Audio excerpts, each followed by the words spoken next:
Hi hello ನಮಸ್ತೆ. ನಾನು ನಿಮ್ಮ ಕೂಡ್ಲಿಗೆ ರಾಸಿಮ್.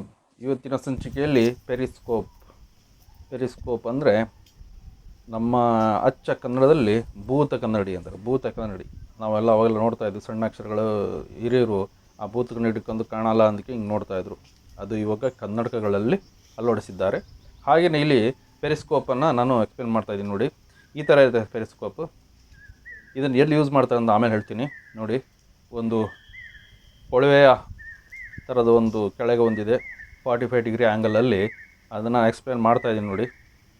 ಮೇಲೆ ಇದೆ ನೋಡಿ. ಈ ಥರ ನೋಡಿದರೆ ನಮಗೆ ಈ ಕೆಳಗೆ ಕಾಣಲ್ಲ. ಮೇಲೆ ಇರುವ ಒಂದು ಬೆಂಡಿನಲ್ಲಿ ಸುಮಾರು 5-6 ಕಿಲೋಮೀಟ್ರ್ ದೂರದಲ್ಲಿರುವ ಜನರನ್ನು ನಾವು ನೋಡ್ಬೋದು ಆ ಪೆರಿಸ್ಕೋಪ್ನಿಂದ. ಹೌದು, ಈ ಥರ ನೋಡಿದ್ವಿ. ಇಲ್ಲಿ ಮಗುವನ್ನು ನೋಡ್ತಾ ಇದ್ರು ಆ ಥರ. ಯಾಕೆಪ್ಪ ಅಂತ ಹೇಳಿದ್ರೆ ಈ ಪೆರಿಸ್ಕೋಪನ್ನು ಯುದ್ಧಗಳಲ್ಲಿ ಯೂಸ್ ಮಾಡ್ತಾರೆ. ಅವಾಗೆಲ್ಲ ಯುದ್ಧಗಳು ಮಾಡ್ತಾ ಇರಬೇಕಾದ್ರೆ ಶತ್ರುಗಳು ಎದುರುಗಡೆಯಿಂದ ನೋಡೋಕ್ಕಾಗಲ್ಲ ಅಂಥೇಳಿ ಗೋಡೆ ಪಕ್ಕದಲ್ಲಿ ಇಟ್ಕೊಂಡು ನೋಡ್ತಾ ಇರ್ತಾರೆ. ಈ ಥರ ನೋಡ್ತಾ ಇರೋದು ಶತ್ರುಗಳು ಎಲ್ಲಿಂದ ಬರ್ತಾರೆ, ಏನು ಬರ್ತಾರೆ ಅನ್ನೋದು. ಹಾಗೂ ಸಬ್ಮೆರೈನ್ಗಳಲ್ಲಿ ಅಂದರೆ ಸಬ್ಮೆರೈನ್ಗಳಲ್ಲಿ ಅಳವಡಿಸುತ್ತಾರೆ.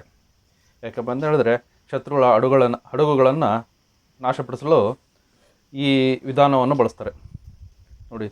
ಈ ಸುಂದರ ವಾತಾವರಣದಲ್ಲಿ ಮಂಗಳೂರಿನ ಪಿನಿಕುಳ ಒಂದು ಸ್ಥಳದಲ್ಲಿ ನಾನು ಈ ಶೂಟಿಂಗನ್ನು ಮಾಡಿದ್ದೇನೆ. ಭಾಳ ಚೆನ್ನಾಗಿದೆ ಸ್ನೇಹಿತರೆ, ಬಂದು ನೋಡಿ. ನೀವು ಬಂದು ನೋಡ್ಬೋದು. ಈ ಥರ ನೋಡಿ, ನಾನು ಎಲ್ಲ ಆ್ಯಂಗಲಲ್ಲಿ ನೋಡ್ತಾ ಇದ್ದೀನಿ. ಎಷ್ಟು ದೂರದಲ್ಲಿ ಕಾಣುತ್ತೆ ಅನ್ನೋದನ್ನು ನಾನು ಎಕ್ಸ್ಪ್ಲೇನ್ ಮಾಡ್ತಾಯಿದ್ದೀನಿ ನಿಮಗೆ ನೋಡಿ. 360 ಆ್ಯಂಗಲಲ್ಲೂ ನಾನು ನಿಮಗೆ ತಿರ್ಸಿ ನೋಡ್ತಾ ಇದ್ದೀನಿ.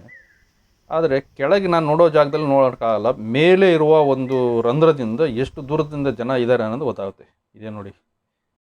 ಓಕೆ ಸ್ನೇಹಿತರೆ, ನನ್ನ ಈ ವಿಡಿಯೋ ಇಷ್ಟ ಆದಲ್ಲಿ ಪ್ಲೀಸ್ ಸಬ್ಸ್ಕ್ರೈಬ್ ಮಾಡಿ. ಪ್ಲೀಸ್. ಹಾಗೆಯೇ ನಮ್ಮ ಸ್ನೇಹಿತರ ಮುತ್ತುಗಳ ವಿಚಾರದಿಂದ ನನ್ನ ಈ ವಿಡಿಯೋನ ಮುಗಿಸ್ತೀನಿ. Thank you.